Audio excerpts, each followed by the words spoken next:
últimos, sí. Y la verdad que bueno, nos va a suponer pues eso, 2 horas más de espera. Para mí es un fastidio porque yo vengo de Alicante, bueno, de Cartagena, entonces este vuelo era casi todos los días. Hemos pillado de los últimos vuelos directos, sí. Sí. Pues una faena. Son dos últimos viaxeiros que poden voar con Ryanair dende Santiago a Alacante, Barcelona e Madrid. Os que teñan que regresar van a ter que facer con outra compañía aérea. A aeroliña irlandesa desmantela a súa base na Lavacolla esta mesma fin de semana, Sabela. Si, Antía, Ryanair ten agora mesmo 2 avións con base aquí no aeroporto Rosalía de Castro. Ata agora eses avións comezaban e remataban as súas rutas diarias aquí neste aeródromo, pernoctaban aquí e tamén eran inspeccionados no Rosalía de Castro e as tripulacións deses avións tamén tiñan base aquí. Desde o domingo xa non será así. Ademais, ao redor dun 100 de traballadores e traballadoras que traballan aquí en Ryanair nesta aeroliña irlandesa no aeroporto de Santiago van a estar afectados por ese paro, ou parcial ou totalmente. Quedarán sen traballo, aínda non o saben, están pendentes de que a compañía lles notifique a súa situación. Ryanair tiña uns 15 voos diarios neste aeroporto, agora a idea da aeroliña é que eses 15 voos sexan por semana, 30 voos entre saídas e chegadas movían cada día, moven uns 6.000 viaxeiros neste aeroporto, cada día dicimos a partir de agora desa reestructuración, eses 6.000 viaxeiros de movimento de Ryanair neste aeroporto serán por semana. Marcha Ryanair aduce o aumento das tasas aeroportuarias que suben un 6,5%, o que implica un gasto extra por cada compañía aérea de uns 68 céntimos de euro por cada viaxeiro. Restablece a ruta Ryanair neste aeroporto e tamén noutros de España, e iso vai afectar tamén a moitísimas empresas auxiliares nos aeroportos, neste de Santiago, e tamén outras empresas que están fora do aeroporto. Falan aquí de que vai afectar os taxis, as tendas, tamén a outros aloxamentos, ademais tamén afecta ao turismo e as conexións, porque agora, por exemplo, conectar desde aquí, desde Santiago con Madrid, é bastante complicado, ademais de caro, porque os prezos aumentan ante a falta de conexións e de viaxes con Ryanair. Hai outras compañías aéreas como Vueling, Vinter, Wizz Air ou Volotea que están buscando a posibilidade de encher eses ocos que deixa Ryanair, pero de momento a cousa aínda non está pechada. Esta persiana de Ryanair baixará paseniñamente ata o domingo. A irlandesa pecha a súa base en Santiago e Galicia perde de golpe 20 rutas e 70 frecuencias semanais. Da Lavacolla desaparecen 7 conexións. Este venres foron os últimos voos a Madrid, Barcelona e Alacante. Ahora tengo que ir vía Madrid o tengo que buscar unas alternativas, entonces es un fastidio real bastante grande. El lunes tengo que volver a ver con qué vuelo vuelvo. En Santiago pecha a súa base, pero aínda manterá algúns destinos. No caso de Vigo, nin iso. Abandonará totalmente a terminal. A última conexión, a de Londres, desaparecerá en xaneiro. Primeira consecuencia, voar desde Galicia será máis caro. Madrid vaise notar sobre todo porque Iberia tamén está reducindo moitos voos, moitas operacións pola chegada do AVE. Segundo impacto, despedimentos. A aeroliña pretende desfacerse de preto dun 100 de traballadores a través dun ERE. Un ERE fraudulento, non estamos dispostos a perder os postos de traballo. A fuga de Ryanair deixa un burato que preocupa aos empresarios. Creo que temos que hacernoslo ver aquí en Galicia, creo que tenemos que complementar estos 3 aeroportos que temos. Reclaman máis frecuencias e horarios coordinados. Nuns días, o 5 de novembro, comezarán os traballos para intentar buscar unha solución. Mentres esa solución non se materializa, os pasaxeiros buscan alternativas no tren para ir a Madrid ou ao Porto para outras conexións nacionais ou internacionais.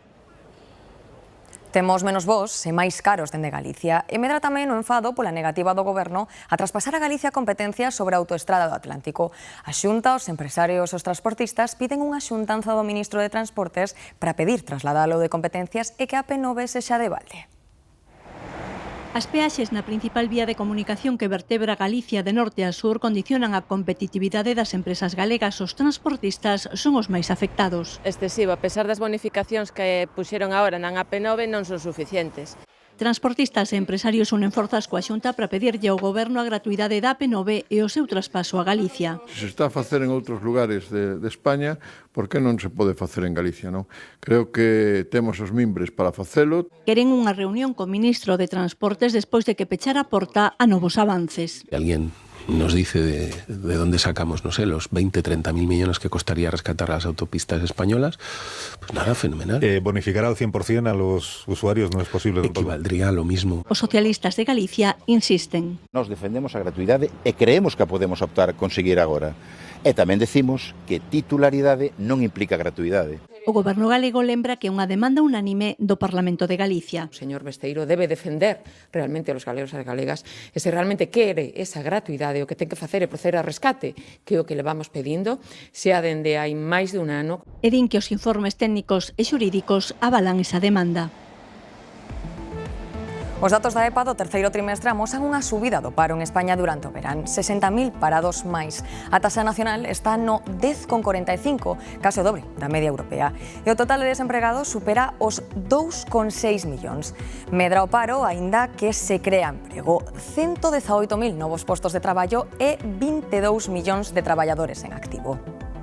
Aquí en Galicia a tendencia foi mellor no verán. O paro baixou en 3.500 persoas e a taxa de desemprego está no 8%, 2,5 puntos mellor que a taxa nacional.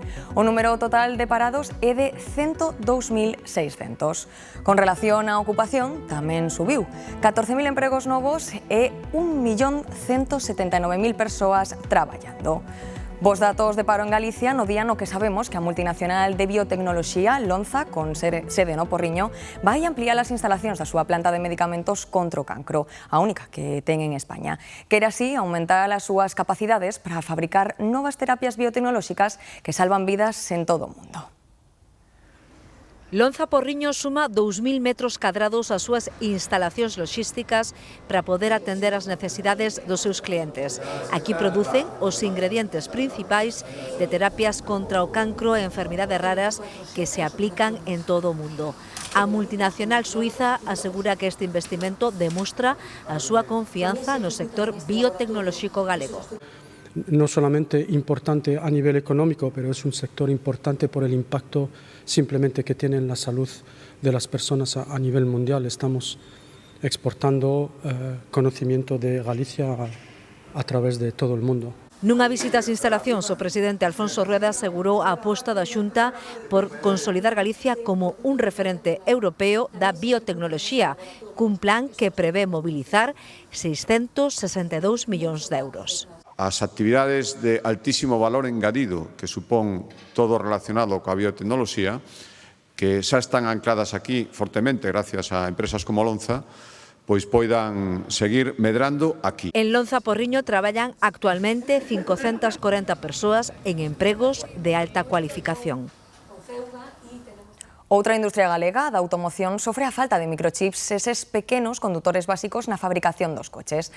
A China deixou de suministrar a empresas como Stellantis que temen parar se Pequín mantén conxeladas as exportacións de chips. O problema podería atallarse, di o conselleiro de Facenda, usando fondos europeos. Ser máis competitivos, non depender, por exemplo, dos chips de chineses para que a factoría de Stellantis estea pendente de aumentar ou non, ter capacidade de aumentar ou non a súa produción, senón que ser quen de producilos aquí. Na política nacional, o partido de Puigdemont marca o compás. O luns, a súa directiva reúnese para decidir se retira o seu apoio a Pedro Sánchez. O goberno insiste en que está cumprindo os seus compromisos e trata de espantar a ameaza dunha moción de censura. Dende que o pasado mércores a voceira de Junts deixara caer no Congreso que chegaba a hora do cambio, da l'hora del canvi. A hipótese dunha moción de censura que tombe o goberno colle forza. Puigdemont vai reunir os seus o próximo luns en Perpiñán, Francia, e o que decidan será sometido a votación da súa militancia. Sobre a mesa está a ruptura co PSOE. Polo momento, o Executivo desdeña a ameaza dos cataláns. Pois de momento seguimos trabajando. O goberno negocia con Alemaña para que se recoñeza o catalán na Unión e contentar así a Junts. Tenemos necesidad de intensificar ese diálogo. Diálogo que podería materializarse nunha reunión de Carles Puigdemont co presidente do goberno. ¿Cuándo? Pues cuando toque. Mentres tanto, os socialistas e outros socios de investidura, como PNV, piden aos de Junts cautela. Hasta onde puedo tensar la cuerda, pues lo tenemos que tener todos muy claro. Ellos, Cataluña y España, se juegan mucho. Espero que lo hagan con responsabilidad. O PP mantense a expectativa do que decidan os independentistas. Es política ficción y por tanto no vamos a comentarlo. En todo caso, din os populares, eles non lle pediron os votos a Junts para presentar unha moción de censura. Na Argentina, os partidos pecharon a campaña das eleccións legislativas do domingo nas que se escolla metade do Congreso e un tercio do Senado. O actual presidente, Javier Milei, pediu unha maioría suficiente para sacar adiante reformas económicas claves. As enquisas ofrecen un empate técnico entre o partido de Milei, a Liberdade Avanza, e o dos peronistas de Forza Patria. En España poden votar 128.000 argentinos e 8.000 poden facelo no Consulado de Vigo. Creo que necesita participación popular, especialmente esta votación. A no ser obligatorio, no estoy interesado. As comunidades gobernadas polo Partido Popular abandonaron o Consello Interterritorial de Saúde que se estaba a celebrar en Zaragoza. Acusan o Ministerio de Sanidade de utilizar este Consello de forma partidista e sectaria e aseguran que o departamento que dirixe Mónica García ignora as achegas das comunidades. Este desencontro prodúcese en plena crise polos erros nos cribados de cancro de mama en Andalucía. Lo que han decidido es boicotear la transparencia y boicotear la información que deben darle a la ciudadanía. Non se pode utilizar o que non sei territorial, ¿no?, para o capricho político e para montar no político, ¿no?, para atacar o que son as comunidades autónomas del PP, ¿no? Para o problema que ha habido con os cribados, ¿no?, las comunidades autónomas estamos dispostas, por supuesto, a dar esos datos, ¿no? En Galicia, de feito, tenemos que actualizar ya personalmente e os primeiros que sabelos, conocelos, para precisamente os pacientes, ¿no? Máis de 100.000 dependentes galegos recibirán atención en 2026. É o que calcula a Consellería de Política Social, a que máis aumenta os seus orzamentos pro próximo ano. Fabiola García explicou no Parlamento que ese reforzo para a dependencia faise sen contar coas achegas do Goberno Central previstas pola lei. Apuntou tamén que aumentarán as prazas públicas en residencias. Os grupos da oposición pediron que se reforcen as inspeccións nos centros de maiores e acusaron a Xunta de non axudar aos concellos nos servizos sociais que prestan. A conselleira asegurou tamén que seguirán apoiando os enfermos da ELA. A máxima é o que acaba de facer o Goberno Central, que vostedes apoian, señora Rodil, non se esqueza. 500 millóns de euros que lle van a dar a persoas si chegan a todas as persoas que están nunha fase terminal. Que dimos que as axudas de ELA sean para todos os doentes, porque non teñen tempo que esperar e porque lle pedimos que sigan apostando pola vida. As protestas pola suba da taxa do lixo chegan agora ao sector das vivendas turísticas en Vilagarcía. O Concello considera que teñen que pagar máis porque xeran máis lixo que, por exemplo, un cuarto de hotel. Os empresarios creen que é unha medida que o BNG lle impón ao Partido Socialista.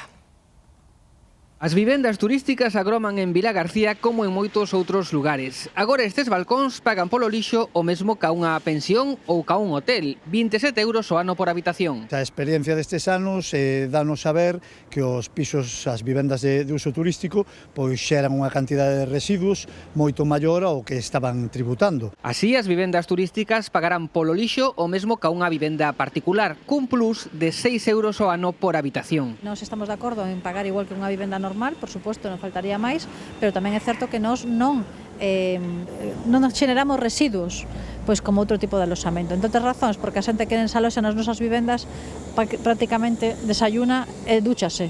O aumento entrará en vigor en xaneiro e un acordo entre o Goberno Municipal do PSOE e o grupo do BNG. Non olvidemos que o cidadán que usa a súa vivenda como uso residencial é un uso residencial, pero unha vivenda de uso turístico está facendo unha actividade económica. Isto é unha postura que está adoptando o BNG en moitos concellos onde teñen, en este caso, os gobernos minorías.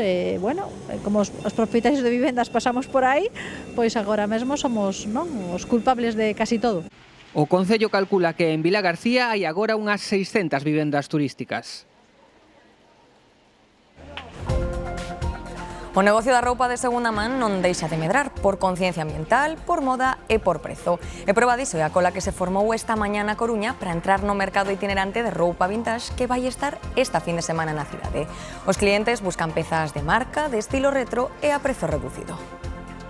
Un abrigo, una chaqueta, una americana. Muy buena oportunidad, la verdad. Por 9 euros ahora no te compras nada así gordito, ni de broma. De hecho, yo soy de Santiago y vine aquí solo para ver esto. Ofrecemos marcas como Levi's, Nike, Adidas, de los años 80, 90, incluso actuales, a 9 euros. O BNG vai propoñer que os orzamentos da Xunta inclúan un plan para revitalizar a zona do Baixo Ulla. Anunciouno a voceira nacional do Bloque en Pontecesures nunha visita no Día da Loita contra o Cambio Climático e contrapuxo esa proposta ás políticas do Partido Popular. Frente a un Partido Popular que está poñendo en risco o río Ulla, desde o BNG o que queremos é que haxa proxectos que melloren o río Ulla e que contribúan ao desenvolvemento económico desta zona. Que se invirta nos próximos 2 anos 10 millóns de euros que permitan todo o desenvolvemento económico social. Galicia é referente en investigación mariña. Asegurou o presidente Alfonso Rueda que esta mañá participou na inauguración do segundo encontro das ciencias mariñas. A Xunta investiu 10 millóns de euros no programa de ciencias mariñas no que participaron máis de 250 investigadores co obxectivo de mellorar a xestión dos recursos procedentes do mar. Un exemplo de investigación mariña témolo na salicornia, unha verdura de costa coñecida tamén como espárrago de mar e que está agora de última moda. Empregase en alta cociña como superalimento e serve tamén para depurar augas na acuicultura. Na Marisma de Betanzos, científicos da Universidade e o Departamento de I+D da empresa Portomuíños foron en 2008 os primeiros da península en investigar as propiedades culinarias desta verdura de mar. Facendo prospección, digamos, nas zonas de marisma de Galicia, recollendo as plantas, mandándoas a testar ao restaurante. Primeiro o Mugariz, en Euskadi. Despois Can Roca ou o galego Olleros no Culler de Pau valoraron características como a textura untuosa, acuosa e un sabor salgado pero con pouco sodio. O espárrago de mar entrou nas tapas, os cócteles e na investigación clínica. Vitaminas e minerais, fana idónea, segundo din, para a prevención da saúde cerebrovascular. No seu éxito a hora global xogou un papel determinante o traballo deste laboratorio onde investigan a reproducción e o cultivo de algas e plantas de zonas salinas. Lo que hacemos aquí es simplemente poner esas plantas, la salicornia, etcétera, a vivir con las raíces en agua que procede de cultivos de otros organismos marinos, de peces, moluscos, cargadas de nutrientes, entonces la planta crece, el agua está quitando CO2, quitando nitrógeno. Da costa atlántica á moda culinaria, o éxito da salicornia ten, tras de sí, 30 anos de I+D iniciado en Galicia. En Oviedo xa está todo listo para a entrega dos premios Princesa de Asturias. A cerimonia comezará ás 6:30 desta tarde, presidida polos reis, a princesa Leonor e a infanta Sofía. Marcos. Xa queda menos, Antía, para a entrega dos premios. A familia real comezou cedo coas súas actividades aquí en Oviedo. Esta mesma mañá mantiveron un encontro cos premiados. Foi no Hotel La Reconquista, moi preto do Teatro Campo Amor, onde está a Televisión de Galicia. Os galardoados saudaron os reis, a princesa e tamén a infanta e recibiron de mans de dona Leonor a insignia da Fundación. Trátase dunha audiencia importante que permite un saúdo prolongado e tamén propicia o encontro entre personalidades moi distintas, moi diferentes. A deportista Serena Williams, o político Mario Draghi ou a dirección do Museo Antropolóxico de México. Unha vez máis, Antía, os premios reúnen neste Principado a elite do pensamento, a cultura e a ciencia. Tamén tenden pontes para restaurar feridas, como ocorre con México. A partir das 6:30 a cerimonia. Agora vemos que deu de sí esta mañá. Os reis, xunto coa princesa Leonor e a infanta Sofía, recibían este mediodía en audiencia os galardoados cos premios Princesa de Asturias 2025. Premio Princesa de Asturias de la Concordia. E demais da princesa Leonor foron recollendo as súas insignias, entre eles a tenista Serena Williams, premiada na categoría de deportes, o escritor Eduardo Mendoza, distinguido co Premio das Letras, e o economista Mario Draghi, que recibe o de Cooperación Internacional. O resto dos galardoados son o filósofo surcoreano Byung-Chul Han, Premio Princesa de Asturias de Comunicación e Humanidades, o sociólogo estadounidense Douglas Massey, na categoría de Ciencias Sociais, a fotógrafa mexicana Graciela Iturbide, Premio das Artes, o Museo Nacional de Antropoloxía de México da Concordia e a xenetista Marie Claire King, Premio de Investigación Científica e Técnica. Este foi o acto previo á 45 cerimonia de entrega que se vai celebrar esta tarde a partir das 6:30 no Teatro Campo Amor de Oviedo, o sétimo xa para a princesa Leonor, que ano tras ano vai collendo un maior protagonismo. As redes sociais máis utilizadas reciben unha advertencia moi dura da Comisión Europea. Ameaza con multas a Facebook, TikTok e Instagram por non garantir a protección dos menores de idade ou expoñelos a contidos non axeitados para eles. María. Sí, segundo a Comisión, estas plataformas non ofrecen mecanismos claros nin transparentes para denunciar contidos perigosos como abusos sexuais ou terrorismo. Bruxelas tamén critica que Meta, a propietaria de Facebook e Instagram, dificulta o acceso dos usuarios a recorrer sancións ou suspensións das súas contas. Segundo a Lei de Servizos Dixitais, as grandes plataformas deben facilitar o control público e protexer o dereito dos menores. Se non corrixen estas deficiencias, a Comisión Europea podería imporlle sancións de ata o 6% da súa facturación anual e a nivel mundial. Outro aspecto negativo das redes sociais é no uso que fan delas os ciberdelincuentes, que crean perfis falsos para chegar a máis víctimas. Desta volta tocoulle a alcaldesa de San Cibrao das Viñas en Ourense. Suplantaron a súa conta de Instagram para pedirlle aos veciños que se unan ás plataformas de investimento.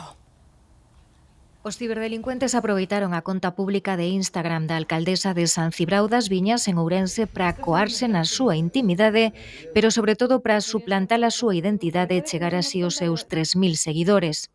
Tú fixeches unha conta nova e estás poñendo isto das criptomonedas.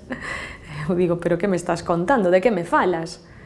E bueno, xa foi cando me fixeron os pantallazos das notificacións que lle chegaban. Nese novo pero falso perfil de Marta, os ciberdelincuentes colgan unha mensaxe de texto na que a propia alcaldesa anima os seus seguidores a unirse a falsas plataformas de investimento.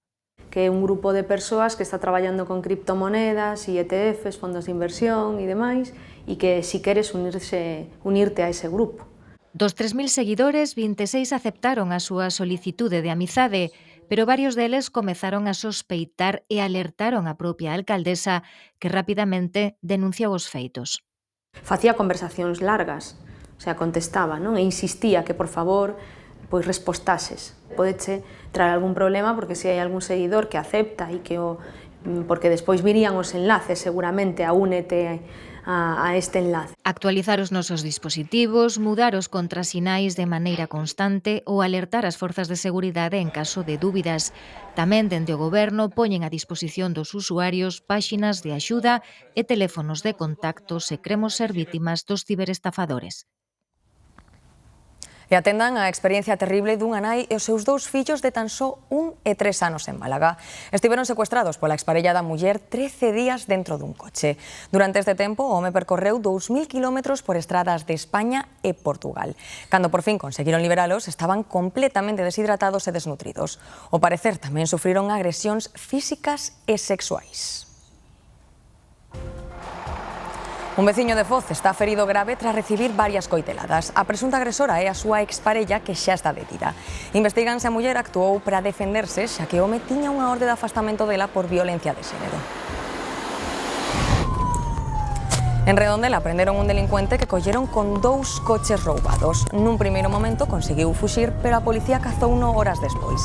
Podería tratarse do delincuente perigoso que protagonizara esta persecución polas rúas de Pollo. Estrouta persecución parece de película, pero é real. Aconteceu en augas de Andalucía, preto de Chipiona. Un helicóptero e 2 embarcacións da Garda Civil tiveron que empregarse a fondo para interceptar unha narcolancha con 1.700 kilos de haxís.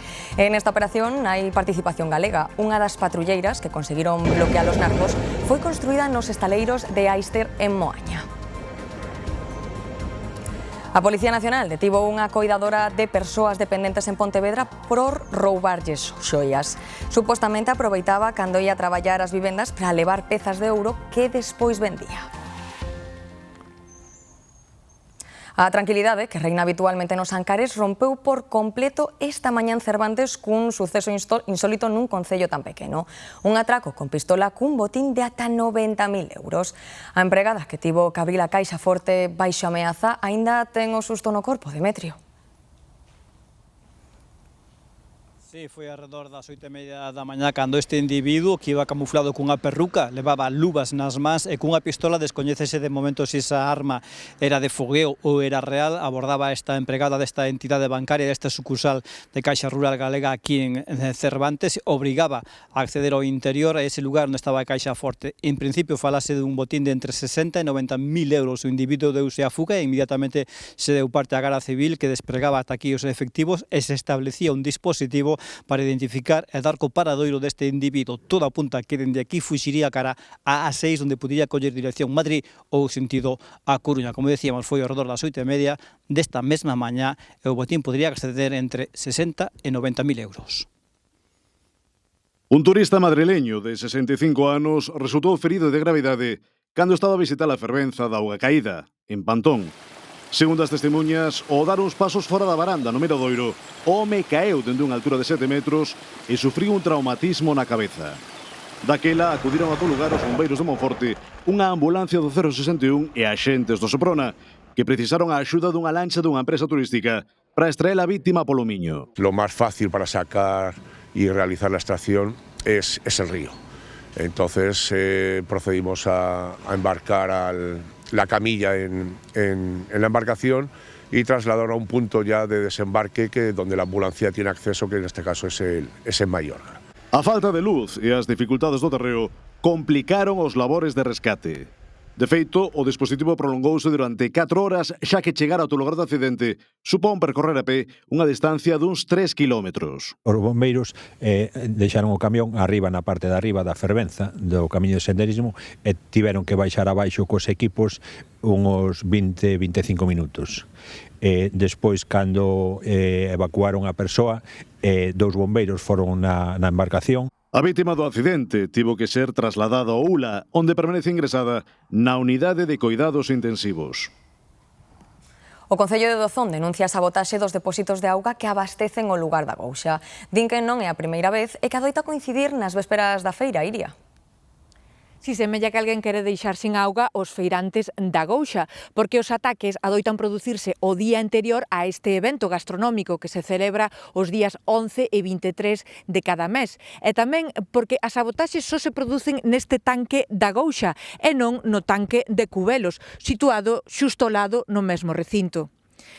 Ata agora se produciron varias sabotaxes, pero non tan graves como a última, xa que nela forzaron o peche perimetral e acabaron baleirando 30.000 litros de auga. Non é a primeira vez que alguén manipula a villa deste depósito, deixando sen auga da traída aos habitantes da parroquia da Gouxa, en Dozón. Hasta que volve recuperar, pois temos o problema que estamos sin auga. Hasta que volve recuperar, claro, é a que temos da traída, é a que temos, que naza lá, que lle chaman a Pena de Francia, e é unha auga moi boa. Fétalle, pois, principalmente xa aos veciños, digamos, ás vivendas unifamiliares, e incluso pois xente que ten animales e todo iso. E a parte tamén, pois aos propios locales da hostelería onde dan as comidas, digamos. Eses locais son nos que se celebra a Feira da Gouxa, que congrega para comer xente de toda a comarca os días 11 e 23 de cada mes. Precisamente nas vésperas deses días é cando se producen as sabotaxes e sempre no tanque da Gouxa e non no de Cubelos, situado ao lado, xusto no mesmo recinto. Hai manipulacións das chaves de paso e dos tanques e vemos pois que sempre é iso, no tanque da Gouxa en concreto. Algúns hostaleiros xa puseron depósitos onde recoller auga para poder cociñar, lavar e usar nos aseos, porque no último ataque baleiraron por completo os 30.000 litros do depósito despois de forzar o peche. Agora romperon o vallao exterior e eses desperfectos pois hasta agora non foran tan grandes, digamos. Mentres o manancial volve encher o tanque, o Concello xa anunciou que vai tomar medidas para reforzar a vixilancia, sobre todo se o día seguinte é día de feira, porque semella que alguén quere deixalos secos. Que farían vostedes se atopan unha granada da guerra no trasteiro da súa casa? Pasou esta semana en Cambados e aínda quedan centos perdidas por aí. Para que se fagan unha idea, só os TEDx de Pontevedra desactivan cada ano case medio cento de artefactos. O risco é altísimo. Chamanlle agresivos e non explosivos porque son perigosos case con mirar para eles. Lo que es el explosivo en sí, el agresivo, no pierde sus propiedades. Lo que pierde mucha estabilidad son los componentes que activan ese explosivo. Por eso hay que tener mucho cuidado. A un pequeño toque se puede activar. O que apareceu esta semana en Cambados era especialmente grande e potente, con case 4 kilos de dinamita dentro. Es un tipo de artefacto de grandes dimensiones, ¿no? De 120 milímetros de diámetro, con una carga interior de TNT, una gran peligrosidad. ¿Cómo se activa este artefacto? Pues cuando sale, cae de punta y ahí tiene una espoleta que lo que hace es activar un detonador que activa la carga. Pues hubiese echado la casa abajo, hubiese destruido la totalidad de la casa. Pero de Cambados non é un caso excepcional. Só os CEDAS de Pontevedra desactivan cada ano preto de medio cento de artefactos dos tempos da guerra. Las granadas de mano las de piña que llaman, ¿no? Esas son las que más aparecen. Suelen aparecer proyectiles de mortero como este, pero más de 40 milímetros, de 60 milímetros, incluso de 81 milímetros. Los de 120 no es normal. Aquí en Galicia onde máis sustos hai é no sueste da provincia de Ourense. Aparecen en fallados ou xardíns, sobre todo nas fins de semana. Se ven no caso, mirar e non tocar. Abrir portas e ventás, sair da casa e chamar o 062. Fácil, 062. E xa van 3 apagadas en Galicia no que vai de mes. A última en Boiro, onde denuncian que os cortes de luz se están volvendo crónicos. En varios edificios do centro din que levan meses así, sen que lle solucionen o problema, Esther. Os cortes de suministro afectan a esta mazá de edificios no centro de Boiro e aquí desesperan os veciños e comerciantes. Din que agora van a cousa de apagamento por semana, que cando marcha a luz faino durante varias horas e que ademais nunca saben cando vai volver. Peor aínda, as molestias que ocasionan eses continuos cortes de luz e falta de suministro únese que despois din que poden pasar varios días ata recuperar o bo funcionamento de sistemas electrónicos e informáticos, así que os problemas prorróganse.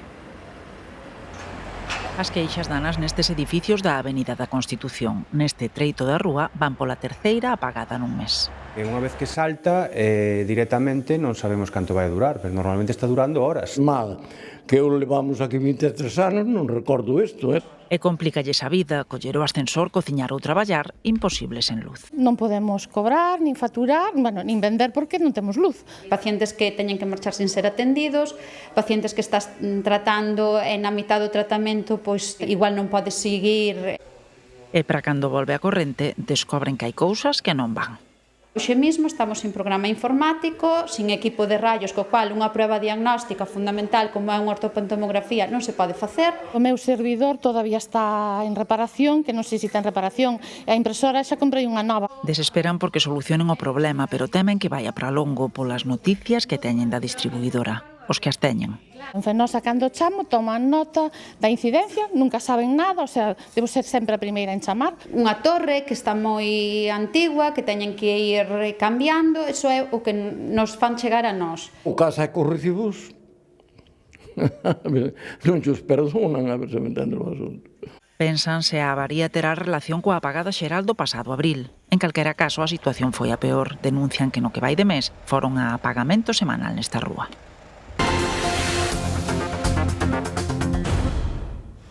Un veciño de Boiro foi arrestado como presunto autor de 2 incendios forestais, o 17 e 18 de agosto.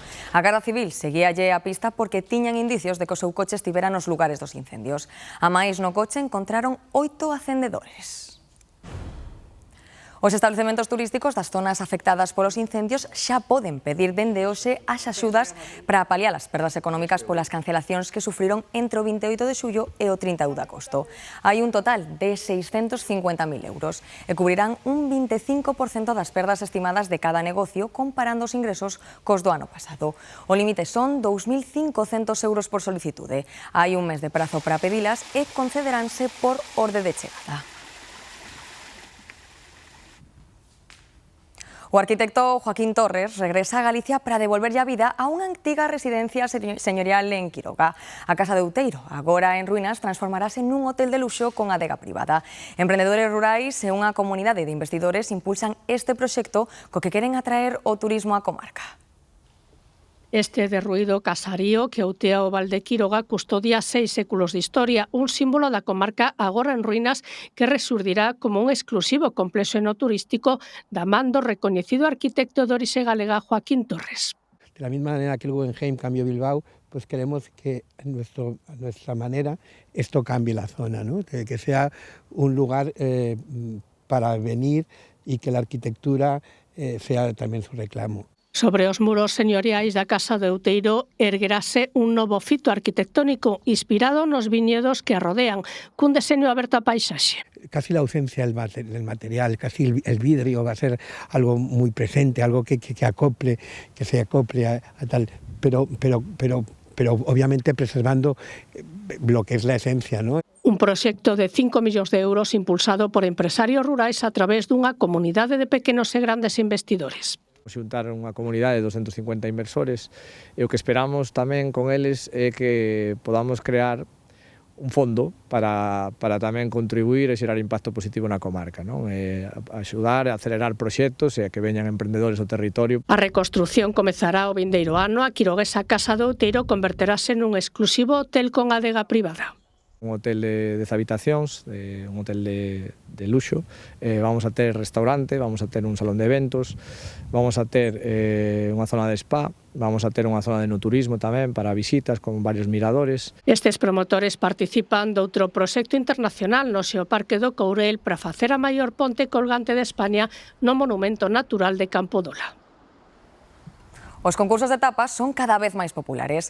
En Vigo preparan a edición número 11 do Petisquiño. Cando se poden degustar e votar as mellores tapas, Paula? Pois, Antía, poden degustarse e votarse tamén as favoritas dende hoxe e ata o 9 de novembro nesta 11ª edición, como dis, do concurso de tapas Petisquiño aquí en Vigo. Aquí temos dous exemplos xa á mesa preparados para comer aquí no casco histórico de Vigo, como ven, con influencias tanto latina como galegas, e que variedade non lle gana ninguén ao Petisquiño. Aquí, neste festival, neste concurso de tapas, participan ata 32 locais con 38 tapas, tanto salgadas como doces, e a un precio estándar de 4 euros. A hostalería viguesa prepárase para unha nova edición do Petisquiño. Nosotros somos un local de comida Tex-Mex, entonces estamos usando un taco crujiente, que es una tortilla de maíz crujiente. Le vamos a colocar tinga de pollo, que es un pollo esmechado con salsa chipotle, plato mexicano. Temos 38 tapas no concurso, participan 32 locais, hai algúns que teñen 2 tapas, temos 6 tapas doces e o resto son tapas salgadas. Le llamamos, bueno, es el típico guiso que se hace con un choco en su tinta, pero en este caso nosotros utilizamos el pulpo.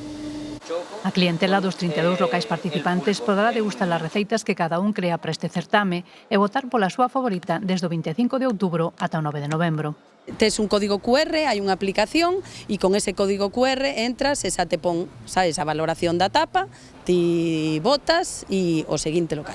Echamos un pouco de la masa en la plancha. As 10 máis valoradas polo público pasarán logo unha final cun xurado profesional que escollerá a tapa gañadora do Petisquiño 2025. No sector consideran que este tipo de certames axuda a dinamizar a hostalería local.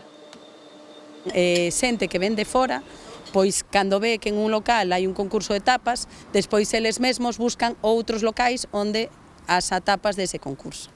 De cilantro, un taco fresco, crujiente, solo para el Petisquiño. O máis ebook porque é máis económico e teño a disponibilidade de non andar cos préstamos e demais, pero como ler un libro en físico non hai nada. O seu labor é fundamental para impulsar hábitos de lectura e como lugares de encontro e dinamización cultural. Falamos das bibliotecas. Hoxe celébrase o seu día con numerosas actividades por toda Galicia. Bea.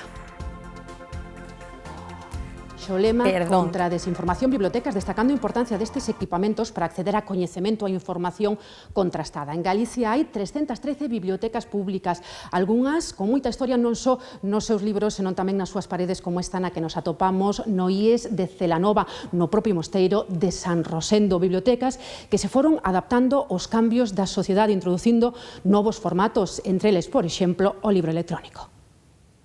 Os seus 83 anos, Mari Carmen é unha usuaria habitual da Biblioteca Pública de Ourense, acode casa diario a ler a prensa. E me encuentro moi a gusto aquí. cogemos libros de viajes, que viajamos bastante, y entonces pues cogemos, los llevamos. Comparte sala cos que acoden a estudar. Eu polas mañás a estudar o carné de conducir e máis o máster de educación.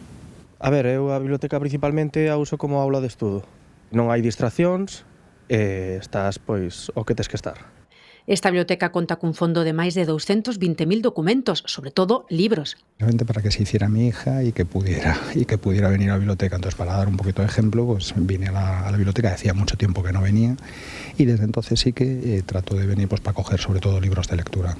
Agora mesmo tamén temos acceso a publicacións en formato electrónico, libro digital, a xente ven e podese conectar a internet nun dos nosos equipos, poden vir a ver a prensa ou ler un libro sin necesidade mesmo de ser socios.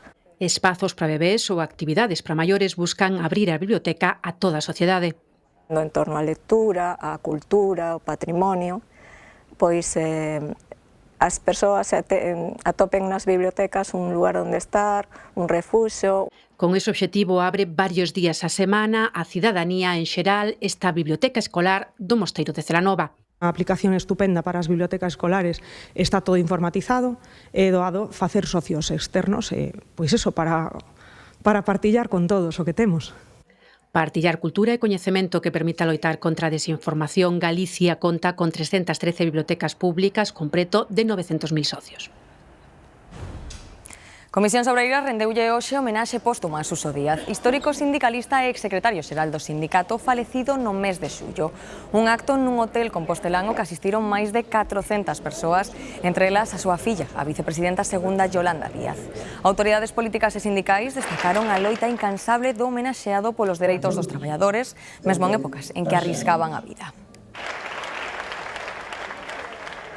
E lembren que esta fin de semana pasamos o horario de inverno. O domingo, cando dean as 3 da madrugada, volverán ser as 2, así que hai que atrasar os reloxos unha hora e poderemos descansar unha hora máis.